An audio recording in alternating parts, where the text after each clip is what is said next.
오늘 본문의 주인공이 되는 이스라엘 백성들에게 한 가지 큰 착각이 있었습니다. 근데 이 착각은 이스라엘 백성들뿐만 아니라 오늘 우리들도 신앙생활 중에 할 때가 참 많이 있어요. 그것은 자신들이 가나안의 신을 섬기는 우상 숭배를 하고 아무리 많은 죄를 지어도 하나님은 절대 자신들을 벌하지 않고 한없이 인내하며 참아줄 것이라는 착각이었습니다. 물론 결과론적으로 보면은 이 말이 맞습니다. 하나님은 한번 택한 자녀들은 절대 버리시는 법이 없어요. 무슨 짓을 어떻게 해도 결국은 하나님이 돌아오게 하시지 버리시는 법이 없는데, 그러나 과정적인 면에서는 얘기가 좀 다릅니다. 하나님은 우상 숭배하고 죄만 짓는 모습을 계속해서 두고 보지는 않으십니다. 우리가 잘 알듯이 하나님의 성품에는 두 가지가 있어요. 하나는 사랑이지요. 헤세드의 사랑, 무조건적으로 선을 베푸시고 무조건적으로 사랑을 베푸시는 하나님의 사랑이 있어요. 그러나 또 하나 하나님의 공의도 있습니다. 사랑하시지만 너무 못된 짓 하면, 나쁜 짓만 하면, 부모도 자식을 사랑하지만 이런 나쁜 짓하고 못된 짓 하면 훈계하고 회초리를 들듯이 하나님께서도 회초리를 드실 때가 있거든요. 이것이 바로 하나님의 공의입니다. 근데 이스라엘 백성들은 하나님의 사랑만 알았지 하나님의 공의를 잘 인정하지 못했던 것 같아요. 하나님께서 한없이 참아줄 것이라고 여기고 그냥 우상 숭배하고 나쁜 짓, 온갖 나쁜 짓 다 하고. 여러분, 그 결과 우리가 잘 아는 것처럼 BC 722년에 이 아수르에 의해 북이스라엘이 멸망을 하고 맙니다. 나라를 빼앗겼고 가족과 친척 또 친구들과 뿔뿔이 흩어져 살아야 하는, 헤어져 살아야 되는 그 아픔이 여러분 얼마나 컸겠습니까? 오늘 본문이 되는 시편 80편은요 바로 이 북이스라엘이 아수르에 멸망하게 된 BC 722년에 기록된 시입니다. 자신들이 죄로 인해 나라가 망하고 가족과 생리배를 하게 되었으니 여러분, 지난날의 삶이 후회가 될까요? 안 될까요? 후회가 되지요. 후회가 안 된다면 진짜 양심도 없는 것이지요. 후회가 돼요. 그래서 지난날의 삶이 너무 후회가 되고 자신들의 잘못이 생각이 되어서 하나님 앞에 회개하며 다시 우리에게 은혜를 베풀어 달라고 탄원하는 시가 바로 시편 80편입니다. 그래서 이 시편 80편, 오늘 여러분 댁에 돌아가셔서 시편 80편 1절부터 19절까지 긴 것은 아니니까 한번 쭉 읽어보십시오. 이 시편 80편을 보면은 뭐뭐해 주소서라는 표현이 많이 기록되어 있어요. 13번 써 있거든요. 빛을 비추소서, 우리를 구원하러 오소서, 우리가 구원 얻게 하소서 등등 뭐뭐해 주소서라는 표현들이 자주 등장하고 있어요. 무슨 말입니까? 지금 하나님의 은혜를 구하고 있는 것이지요. 비록 우리가 죄를 지어 나라가 망했지만 이제라도 우리를 불쌍히 여기셔서 은혜를 베풀어 주시고 구원의 손을 베풀어 달라고 하나님 앞에 간절한 마음으로 탄원의 기도를 드리는 것이 시편 80편입니다. 그래서 시편 80편을 공동체 탄원시다라고도 이야기를 해요. 여러분, 제가 신앙생활 하면서 참 제 마음에 크게 은혜가 되는 여러 요소들이 있습니다. 그 가운데 하나가 무엇이냐면, 내가 언제든지 하나님 앞에 기도할 수 있다는 것이 얼마나 큰 은혜요 축복인지 몰라요. 하나님은 내 형편과 처지 상황 이런 거 다 따지지 않고 언제든지 주님 앞에 와서 어느 장소에도 주님 앞에 기도하면 하나님은 그래 잘했다 잘했다 하시면서 우리의 기도에 응답해 주시는 그 하나님. 저는 그래요. 저는 지금껏 기도가 아니었으면 저는 벌써 죽었을는지도 몰라요. 저는 지금까지 살아오지 못했을 것 같아요. 정말 기도가 있었기 때문에 살아왔거든요. 그러니 이것이 얼마나 큰 은혜인지 몰라요. 근데 더 큰 은혜가 있습니다. 바로 하나님의 사랑입니다. 여러분, 어느 때는 보면 하나님은 속도 없으신 분 같아요. 분명히 지금 이스라엘 백성들이 온갖 죄를 다 저질러서 하나님이 옛다 이놈들 한번 니들 좀 한 맛 좀 보자 하고 심판했으면, 또 징계했으면, 때렸으면 진짜 죽거나 말거나 내버려 둬도 괜찮을 판에 또 기도하면, 불쌍히 여겨달라고 하면 하나님이 어떠십니까? 불쌍히 여겨주시거든요. 긍휼히 여겨주시거든요. 또 용서해 주시거든요. 다시 회복시켜 주시거든요. 여러분, 그러니 하나님의 사랑이 얼마나 크고 놀라운 것입니까? 여러분, 오늘 본문도 마찬가지예요. 하나님께 탄원하니까, 하나님께 기도하니까 하나님께서 다시 그들을 회복시켜 주시겠다고 말씀하시는 것이 시편 80편이에요. 여러분, 그래서요, 여러분의 인생 중에 살면서 정말 힘들고 어려운 일이 있을 때, 설령 내가 하나님 앞에 너무 잘못했다라고 생각이 되었을 그때, 여러분 시편 80편을 많이 묵상하십시오. 많이 묵상하면서 이 80편의 내용을 붙들고 하나님 앞에 탄원의 기도를 드리십시오. 그럼 하나님은 반드시 우리를 회복시켜 주십니다. 우리에게 은혜를 주세요. 근데 제가 오늘 이제 드리고 싶은 말씀은, 하나님이 그렇게 이스라엘 백성들이 하나님 앞에 탄원의 기도를 드리니까 하나님이 그들을 회복시켜 주시겠다고 하시는데, 어떻게 회복을 시키겠다고 말씀하시느냐? 바로 17절에 보니까 하나님의 손을 얹어서 회복해 주시겠다는 거예요. 자, 17절을 같이 한번 읽어볼게요. 주의 오른쪽에 있는 자 곧 주를 위하여 힘있게 하신 인자에게 주의 손을 얹으소서. 여러분, 사실 하나님의 손이 우리의 인생 가운데 얹어지면 걱정할 필요 없는 거 아닙니까? 염려할 필요 없는 거 아닙니까? 하나님의 손이 우리에게 얹어졌는데, 여러분, 성경에서의 하나님의 손은 능력을 상징합니다. 권능을 상징합니다. 하나님의 인도하심과 보호를 상징하는 것이 하나님의 손이에요. 더 나아가서 하나님의 임재와 동행하심을 상징하는 것이 바로 하나님의 손이거든요. 자, 몇 군데 말씀만 좀 볼게요. 자, 출애굽기 15장 6절 같이 읽어볼게요. 여호와여 주의 오른손이 권능으로 영광을 나타내시니이다. 여호와여 주의 오른손이 원수를 부수시니. 자, 시편 138편 7절 내가 환난 중에 다닐지라도 주께서 나를 살아나게 하시고 주의 손을 펴사 내 원수들의 분노를 막으시며 주의 오른손이 나를 구원하시리이다. 자, 이사야 41장 10절 두려워하지 말라 내가 너와 함께함이라. 놀라지 말라 나는 내 하나님이 됨이라. 내가 너를 굳세게 하리라. 참으로 너를 도와주리라. 참으로 나의 의로운 오른손으로 너를 붙들리라. 할렐루야. 그러면 생각해 보세요. 이런 하나님의 손이 우리의 인생에 얹어지면 우리의 삶 속에 얼마나 놀라운 일들이 일어나겠습니까? 여러분, 오늘 여러분의 삶에 하나님의 손이 얹어질 줄 믿습니다. 우리 교회에 하나님의 손이 얹어지고, 여러분의 인생에 하나님의 손이 얹어지고, 우리 자녀들에게, 우리 배우자에게, 부모에게, 여러분의 사업장에, 직장에, 인생 가운데 하나님의 손이 얹어지고, 지금껏 2025년 마지막 주일 예배인데 지금까지도 하나님의 손이 우리 인생 가운데 많이 얹어졌지요. 그러니 저와 여러분들이 이렇게 숨쉬고 살고 있는 줄 믿습니다. 근데 26년도에는 더 하나님의 손이 얹어졌으면 좋겠어요. 제가 여러 차례 말씀드렸지만 홍해 앞에서 이스라엘 백성들을 보십시오. 그들의 힘으로 홍해 건너갈 수 있습니까? 없지요. 불가능한 일입니다. 그럼에도 불구하고 하나님의 손이 그들에게 얹어지니까 바다가 움직였어요. 바다만 움직인 것이 아니에요. 그 바다가 갈라지기까지 온 우주만물 모든 피조물 세계가 다 움직이게 된 거예요. 그 모든 것들이 다 움직여야 바다가 갈라지거든요. 하나님의 손이 얹어지니까 모든 환경과 처지와 상황들이 막 움직이는 역사가 일어나게 된 거예요. 그래서 이스라엘 백성들이 자신의 힘으로 건널 수 없는 홍해를 건너지 않았습니까? 여러분, 구약의 느헤미야 선자도 좀 잘 알고 계시죠? 느헤미야 선자가 이스라엘 백성들과 함께 예루살렘 성벽을 재건할 때입니다. 이때 산발락과 도비아가 그 일행들이 엄청나게 방해를 하거든요. 여러분, 제가 오늘 말씀을 준비하면서 새롭게 알게 된 사실이 있습니다. 왜 산발락과 도비아가 성벽 재건을 그렇게 방해했는가? 표면적으로는요, 정치적인 이유 때문이었습니다. 이스라엘 백성들이 성벽을 재건하고 나면 산발락과 도비아의 정치적인 힘이 약화될 것을 자신들이 뻔히 알고 있었거든요. 그래서 이것을 그냥 만회하기 위해서, 힘을 갖기 위해서 이 성벽 재건을 반대했던 거예요. 이게 표면적 이유고, 그러나 더 근원적인 이유가 성경에 있더라고요. 자, 느헤미야 2장 10절 같이 읽어볼게요. 호론 사람 산발랏과 종이었던 암몬 사람 도비아가 이스라엘 자손을 흥왕하게 하려는 사람이 왔다 함을 듣고 심히 근심하더라. 자, 여기서 근심했다라는 말이 두려움을 느꼈다라는 말이에요. 2장 10절에서 말하는 감정적으로 짜증이나 불쾌함이 아니라, 이제 큰일 났구나, 이제 우리 완전히 쫄딱 이제 망했구나, 이런 두려운 마음으로 자신들의 입지를 더 곤고히 하기 위해서 성벽 재건을 그렇게 방해했던 거예요. 여러분, 그거 아시잖아요.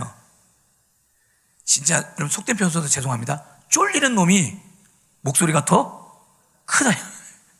진짜 속에 겁이 많고 쫄보가 막 더 크게, 야 너는 한 주먹거리도 안 돼. 한번 해보자. 뭐하자.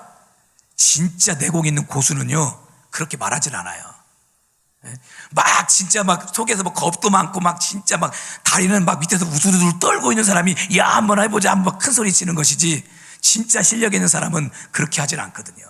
산발락과 도비아가 그런 거예요. 마음에 너무 큰 두려움이 있었어요. 우리는 완전히 망하고 쫄딱 망했다고, 그런 두려움 때문에 이 두려움을 더 성벽 재건을 반대하는 것으로 나오게 된 것입니다. 자, 그렇다면 누구 때문에 두려움을 느꼈느냐? 자, 오늘 말씀해 보니까 이스라엘 자손을 흥왕하게 하려는 사람이 왔다 함을 듣고. 누구입니까? 이 사람이 느헤미야거든요. 느헤미야. 그렇게 이스라엘을 흥왕하게 할 사람, 그 느헤미야 한 사람으로 인해서 산발락과 도비아의 마음에 두려움이 생겼고, 이것을 성벽 재건의 반대로 표출해 냈던 거예요. 여러분, 오늘 저와 여러분들이 이 시대의 영적 느헤미야 같은 사람이 되시기를 바랍니다. 여러분이 가는 곳마다 모든 것을 흥왕케 하는 사람이 되시길 바랍니다. 여러분 때문에 우리 교회가 흥왕케 될 줄 믿습니다. 여러분 때문에 여러분의 가정이 흥왕케 되고, 여러분 때문에 여러분의 인생이, 직장이, 사업장이 흥왕케 되는 역사가 있길 주의 이름으로 축원합니다. 그러면 산발락과 도비아를 두려움에 떨게 한 느헤미야는 어떤 사람이었는가? 바로 성벽을 재건하고 난 이후에 그의 고백을 통해서 알 수 있어요. 자, 느헤미야 2장 8절 같이 볼게요. 내 하나님의 선한 손이 나를 도우심으로. 느헤미야는 하나님의 손이 얹어진 사람이었던 거예요. 하나님께서 당신의 능력의 손으로 느헤미야를 꽉 붙들고 있으니, 여러분, 하나님이 붙들고 있는데 감히 누가 그 사람을 건드리겠어요? 건드렸다가는 큰일 나지요. 여러분, 우리는 오늘 저와 여러분 언제나 유한한 존재들이에요. 유한한 삶을 살아갈 수밖에 없는 사람들이죠. 이런 우리가 우리 힘으로 세상을 살 수 있습니까? 여러분, 여러분의 힘만으로 이 험한 세상 버텨낼 수 있습니까? 그럴 수가 없거든요. 하나님께서 능력의 손을 우리의 삶에 얹어주셔서 우리를 붙들어 주시고 계셔야 저와 여러분들이 살게 되는 줄 믿습니다. 로마 시스티나 성당 천장에 그려져 있는 미켈란젤로의 아담의 창조라는 그림이 있어요. 저는 저 그림만 생각하면, 제가 작년인가요? 재작년인가요? 우리 장로님들, 우리 성도님들의 특별한 배려와 사랑으로 종교개혁지를 탐방하고 왔잖아요. 그때 이 로마 이 바티칸 대성당에 가서 이 시스티나 성당 천장에 그분이 가이드가 그랬거든요. 절대 사진 찍으면 안 되신다고. 근데 제가 그 말을 잊어버리고 우리 성도들한테 찍어가지고 보여준다는 그 일념하에 핸드폰을 들고 찰칵 찍었더니, 이야, 가이드 욕 잘하대요. 막 눈을 위로 떴다 아래로 떴다 이렇다 얼마나 뭐라고 해야 되는지, 아우, 제가 그날 등짝에서 땀이 뭐 얼마나 나든지, 죄송하다고 나도 모르게 순간 그렇게 셔터를 눌렀다고. 아니, 거기 경비병들도 있거든요. 경비병들도 그분들도 아무 얘기 안 하는데 막 가이드가 막 얼마나 호되게 뭐라고 하는지, 그래서 내가 너무 혼났던 기억이 있는데, 아주 저 그림 아담의 창조. 여러분, 이 그림에 자세히 보면 특징이 있습니다. 아담과 하나님의 손이 닿을 듯 하면서도 닿았어요? 안 닿았어요? 닿아 있질 않아요. 떨어져 있습니다. 여러분, 약간 좀 밝은 색은 하나님의 손이고 약간 어두운 색은 아담의 손입니다. 저 그림을 보십시오. 하나님의 손은 손가락과 함께 쭉 뻗어 있는데 아담의 손은 지금 어떻게 되고 있습니까? 좀 처져 있지요. 여러분, 그래서 미술사들은 저 그림을 이렇게 해석합니다. 생명은 인간의 노력으로 얻는 것이 아니라 하나님의 손이 가까이 올 때 주어진다. 아담은 손을 뻗고 있어요. 그러나 생명을 만들어내지는 못합니다. 하나님께서 손을 내밀어 은혜를 주셔야, 생명을 주셔야, 능력을 주셔야, 역사를 주셔야 살게 되는 거예요. 여러분, 이게 우리의 존재인 거예요. 우리가 인생에 손을 뻗고 산다고 하지만 우리의 손은 어쩔 수가 없어요. 늘 언제나 축 처진 손일 수밖에 없어요. 이런 우리의 손에 하나님이 생명을 공급해 주셔야 돼요. 능력을 공급해 주셔야 살게 되는 거예요. 여러분, 그래서요, 중세 성화를 보면은 반복되는 표현이 있습니다. 그것이 무엇이냐? 바로 손만 그려진 하나님입니다. 저거는 성화는 아닙니다. 이 조각, 그 벽에 새겨진 조각인데 보세요. 하나님의 형상은 없고 지금 뭐만 있어요? 손만 있지요. 또 다른 사진이요. 보세요. 저 그림도 저 빨간색 부분에 지금 관을 들고 계시는 뭐만 보여요? 손만 보이거든요. 그래서 이를 미술사에서는 뭐라고 이야기합니다. 라틴어로 마누스 데이라고 이야기합니다. 마누스 데이. 마누스 데이는 하나님의 손이라는 뜻이거든요. 여러분, 당시에 그림을 그리던 사람들은 우리가 어떻게 하나님을 형상을 그릴 수가 있느냐, 하나님이 형상이 없으신 분이신데 그래 우리가 형상을 그릴 수가 없다. 그럼에도 불구하고 하나님은 전능하신 분이고 능력 많으신 분이신데 그 하나님의 전능하심과 능력을 무엇으로 표현해냈느냐? 바로 손으로 표현해냈던 거예요. 그래서 손을 그렇게 그려 넣었던 것이에요. 여러분, 그 하나님의 손이 우리의 인생에 얹어지면 저와 여러분들이 살게 될 줄 믿습니다. 그래서 오늘 이런 관점으로 다시 17절 말씀을 읽어볼게요. 시작. 주의 오른쪽에 있는 자 곧 주를 위하여 힘있게 하신 인자에게 주의 손을 얹으소서. 인간이 다시 일어서려고 애를 쓰며 주의 손을 얹어달라고 하더라도 하나님께서 당신의 능력과 권능의 손으로 우리를 붙들어 주셔야 오늘 우리가 살게 되는 줄 믿습니다. 그러기에 사랑하는 성도 여러분, 사모하십시오. 하나님의 손이 우리 교회에 얹어지기를 사모하십시오. 하나님의 손이 여러분의 인생에 얹어지기를 사모하십시오. 하나님의 손이 여러분의 직장의 사업장 안에 얹어지기를 사모하십시오. 제가 오늘 이 말씀을 준비하면서 오늘 아침에도 일어나서 강단에 서기까지 하나님 제발 하나님의 손이 우리 교회에 얹어지게 해주십시오. 우리 성도들에게 또 육신의 질고로 힘겨운 시간을 보내고 있는 성도들에게 하나님의 손이 얹어지게 해주십시오. 얼마나 기도하고 이 자리에 섰는지 몰라요. 하나님의 손만 우리 삶에 얹어지게 되면 지금도 여전히 하나님의 능력이 나타나게 될 줄 믿습니다. 이런 은혜와 축복이 여러분의 삶에 가득 넘치시길 주의 이름으로 축원합니다. 우리 이런 은혜를 사모하는 마음으로 우리 박수치며 우리 힘차게 주의 친절한 발의 기세 찬양하겠습니다. 주의 친절한 발의 기세 우리 마음이 평안하리니 항상 기쁘고 복이 되겠네. 영원하신 발의 안기세 주의 발에 그 크신 발의 안기세 주의 발에 영원하신 발의 안기세 주의 보좌로 나아갈 때에 기뻐 찬미 소리 외치고 섭과 두려움 없어지리니 영원하신 발의 안기세 주의 발에 그 크신 발의 안기세 주의 발에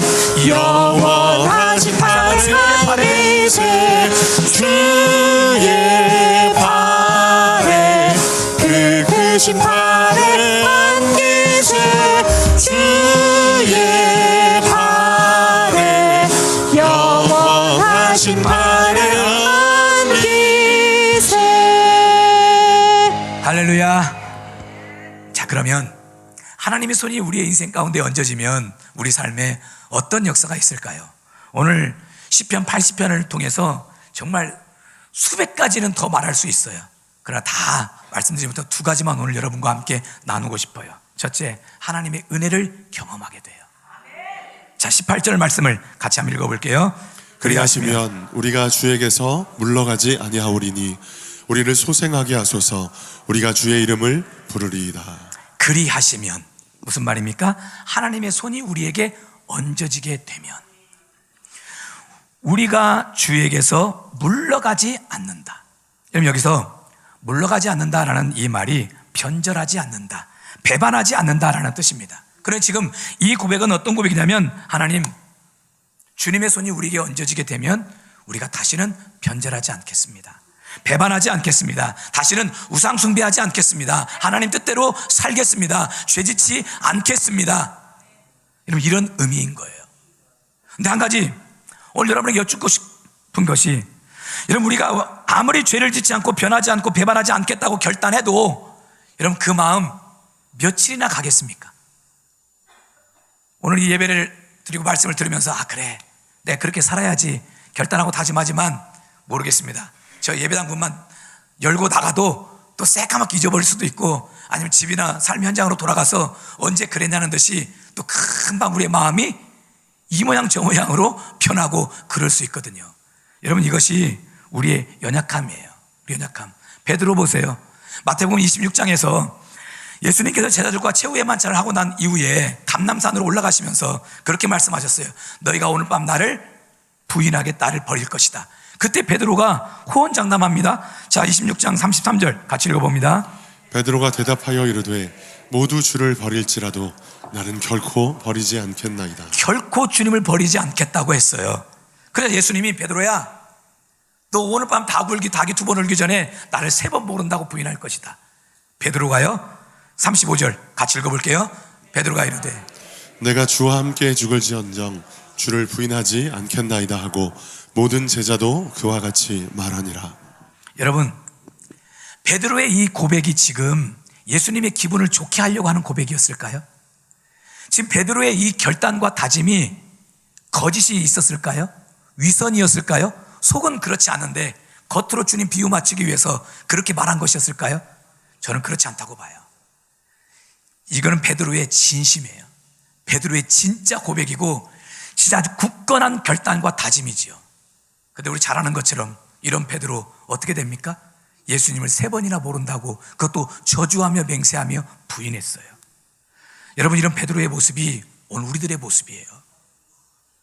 아니 모든 인간들의 연약함입니다. 말씀을 들을 때 그래 내가 이제 믿음대로 살아야지 말씀대로 살아야지 주님 뜻대로 살아야지 온갖 그 수많은 결단과 다짐 오늘 이 말씀을 들으면서도 여러분의 마음속에 분명히 결단과 다짐이 있을 거예요. 여러분 그거 위선입니까? 하나님 앞에? 아니거든요. 진실한 고백이고 진실한 결단이에요. 그럼에도 불구하고 지난 한 주의 삶을 되돌아보고 지난 1년의 삶을 되돌아보면 우리의 마음이 무너지고 넘어지고 자빠지는 때가 얼마나 많이 있었느냐 이것입니다. 바로 이것이 우리들의 연약한 모습이라는 거예요. 오늘 말씀대로 표현해보자면 너무 쉽게 변질해버리고 너무 쉽게 배반해버리고 너무 쉽게 변하는 것이 우리의 연약함이라는 거예요.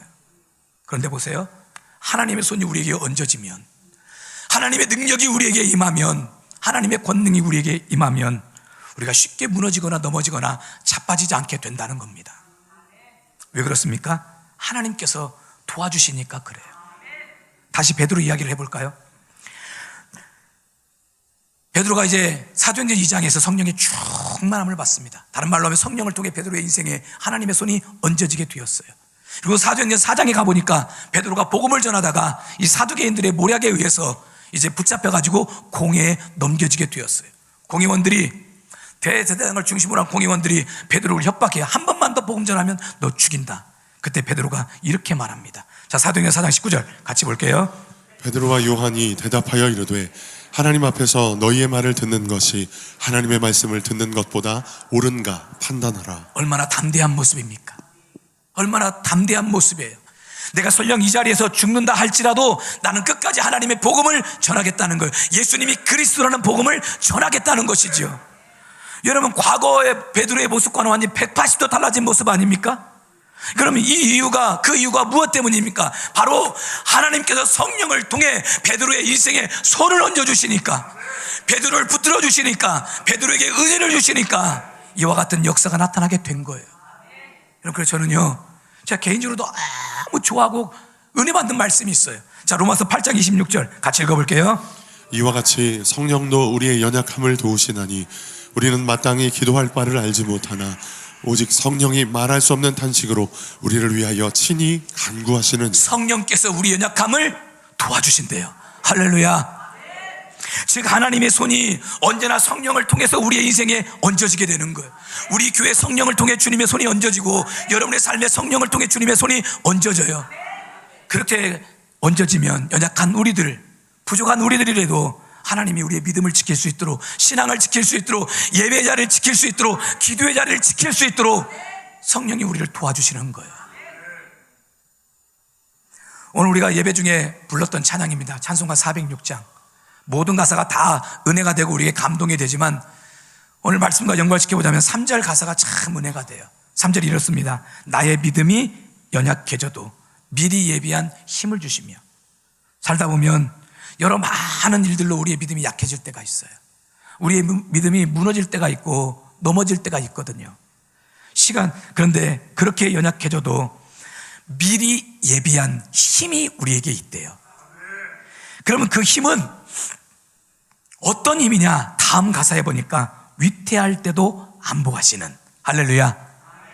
위기를 겪는 순간에도, 고난을 겪는 순간에도, 아픔과 고통을 겪는 그 시간에도 하나님이 당신의 품에 우리를 푹 안아가지고 아주 평안하게 우리를 보호해 주시는 것, 이것이 바로 안보입니다. 이게 바로 하나님의 능력이고 하나님의 역사의 힘이라는 거예요. 그래서 그 다음 가사에 어떻게 고백하느냐? 주의 영원하신 팔 의지에. 주님의 팔을 의지한대요. 그러면은요, 주의 영원하신 팔 함께 하사 항상 나를 붙드시니 어느 곳에 가든지 뭐하지 않는다? 요동하지 않는다. 할렐루야. 이것이 바로 하나님의 손이 얹어진 인생 가운데 나타나는 은혜가 되는 줄 믿습니다. 우리는 연약합니다. 부족해요. 수없이 무너지고 넘어지고 또 배반하고 오늘 말씀을 듣고도 결단하지만 또 이 결단이 얼마나 갈지는 모르지만 그게 우리 연약한 모습이에요. 그럼에도 불구하고 하나님의 손이 성령을 통해 우리에게 얹어지면 언제나 우리의 믿음과 신앙이 지켜지게 되는 역사가 있을 줄 믿습니다. 이와 같은 은혜와 축복이 여러분의 삶에 가득 넘치시길 주의 이름으로 축원합니다. 두 번째, 하나님의 손이 우리에게 얹어지면 어떤 일이 있느냐? 우리가 다시 회복되고 소생하게 된대요. 자, 18절을 다시 읽어볼게요. 그리하시면 우리가 주에게서 물러가지 아니하오리니 우리를 소생하게 하소서. 우리가 주의 이름을 부르리이다. 하나님의 손이 얹어지면 우리가 뭐 하게 되느냐? 소생하게 된대요. 소생이라는 말이 무슨 말입니까? 죽은 자가 다시 살아나는 것이 소생이거든요. 시편 기자가 지금 북이스라엘 백성들의 모습을 보니까 마치 죽은 자 같이 보였던 거예요. 여러분 안 그렇겠습니까? 나라가 망해서 온 가족들이 다 뿔뿔이 흩어져 버렸으니 죽은 것이나 다름없지요. 그런데 이때 하나님의 손이 얹어지게 되면 죽은 자가 다시 살아나는 은혜, 죽은 자가 다시 살아나고 회복되는 기적이 임하게 되는 거예요. 여러분, 오늘 우리에게 필요한 은혜가 바로 무엇입니까? 이 소생의 은혜인 줄 믿습니다. 저는 우리 조국 대한민국 땅 안에 이 소생의 은혜가 필요하다고 봐요. 정치, 경제, 사회, 모든 문화, 연말인데도 불구하고 우리 성도들에게 들려지는 소식은 목사님 죽겠습니다, 힘듭니다, 어렵습니다, 이런 얘기 참 많이 들려지거든요. 이런 우리 사회에 필요한 것이 바로 다시 회복되고 다시 일어서고 소생의 은혜이거든요. 우리 교회도 마찬가지예요. 여러분의 삶도 마찬가지이거든요. 그런데 이 은혜는 언제 임하느냐? 하나님의 손이 얹어질 때. 하나님의 손이 얹어질 때 바로 우리에게 이와 같은 역사가 나타나게 되는 거예요. 여러분, 상황이 우리를 죽이는 것이 아닙니다. 환경이 우리를 죽이는 것이 아니에요. 그 상황 때문에, 환경 때문에 낙심하고 절망하는 것이 우리를 죽이는 것이더라고요.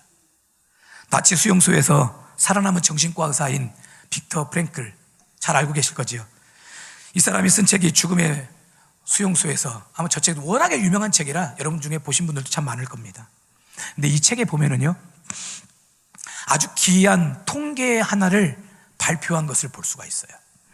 1944년 성탄절부터 1945년 새해 사이, 여러분 성탄절이 12월 25일이니까 또 1월 1일이면 불과 이 기간이 5일이나 6일 정도밖에 안 되지 않습니까? 그런데 이 5일, 6일 사이에 이 포로 수용소에 있었던 사람들이 많이 죽었대요. 그 어떤 다른 해보다도 압도적으로 많은 사람들이 죽게 되었다는 거예요.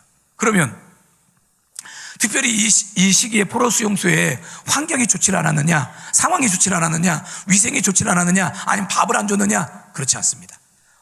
환경은 여전히 똑같았어요. 그럼 왜 수많은 사람들이 그 시간에 죽었느냐? 바로 낙심 때문이었대요. 성탄절이 되면 해방될 줄 알았대요. 성탄절이 되면 이 감옥에서 해방이 되어서 그래서 우리가 자유인이 될 줄 알았는데, 크리스마스가 돌아왔는데도, 성탄절이 지났는데도 해방되지 않았기에 그들의 마음이 낙심이 왔대요. 나 이제 끝났다, 나는 여기서 이제 죽을 거야. 여러분, 그런 낙심과 절망이요, 몸의 면역력을 떨어뜨리게 만들어버려요. 그래서 그 추운 겨울날 그런 많은 사람들이 죽게 되었다는 거예요. 여러분, 몸보다도요, 마음이 먼저 죽으니까 죽게 되는 거예요. 여러분, 이것이 우리의 인생 실상의 모습입니다. 우리가 세상을 살면서 없어서 죽는 것은 어디에도 없더라고요. 돈이 좀 부족하다고, 지식이 좀 모자라다고, 인생에 한번 실패했다고 여러분 죽는 것이 아니더라고요. 진짜 죽음은 내 영혼이, 내 마음이 절망으로 가득하게 되면 그것이 진짜 위기더라고요. 하나님조차 나를 포기하셨나 보다. 하나님이 정말 나를 사랑하시는 것일까? 기도해도 소용없네? 예배드려도 소용없네? 이렇게 하나님 앞에 충성하고 봉사하고 헌신해도 소용없네? 하는 이런 신앙의 불신앙과 낙심과 절망이 우리의 마음에 가득하면 그때부터 우리는 죽은 사람이나 매반 차이가 없거든요. 우리의 믿음과 신앙이 병들어 낙심이 되면 그때가 진짜 위기가 되는 것입니다. 이런 우리에게 진실로 필요한 은혜가 무엇입니까? 소생의 은혜예요.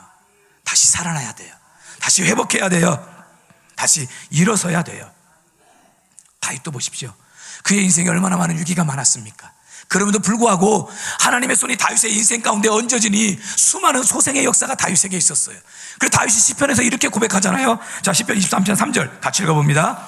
내 영혼을 소생시키시고 자기 이름을 위하여 의의 길로 인도하시는도다. 하나님이 소생시켜 주셨대요. 살려주셨대요. 회복시켜 주셨대요. 그래서 그 모든 인생의 위기를 다 극복하고 당당하게 이스라엘의 왕이 되어서 하나님 앞에 40여 년 얼마나 멋지게 쓰임받습니까? 오늘 이와 같은 소생의 은혜가 여러분에게 임하시기를 주님의 이름으로 축원합니다. 자, 그럼 마지막 결론적으로 짧게 말씀드릴게요.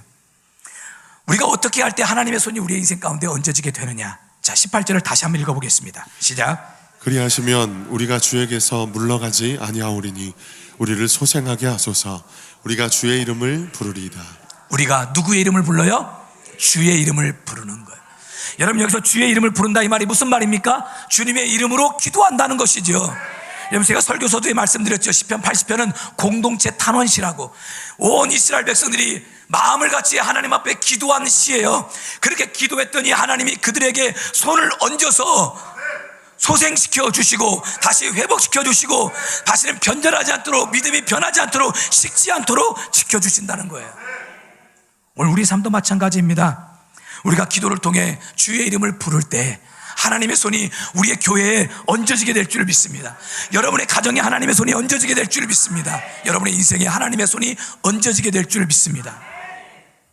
장소, 시간, 상황, 환경 따지지 말고 여러분이 있는 그 자리가 기도의 자리가 되게 하십시오. 끊임없이 주님의 이름을 부르십시오. 그래서 하나님의 손이 오늘 여러분에게 얹어져서 다시 은혜가 회복되고 소생케 되는 은혜와 축복이 충만하게 임하시길 주님의 이름으로 축원합니다. 아멘.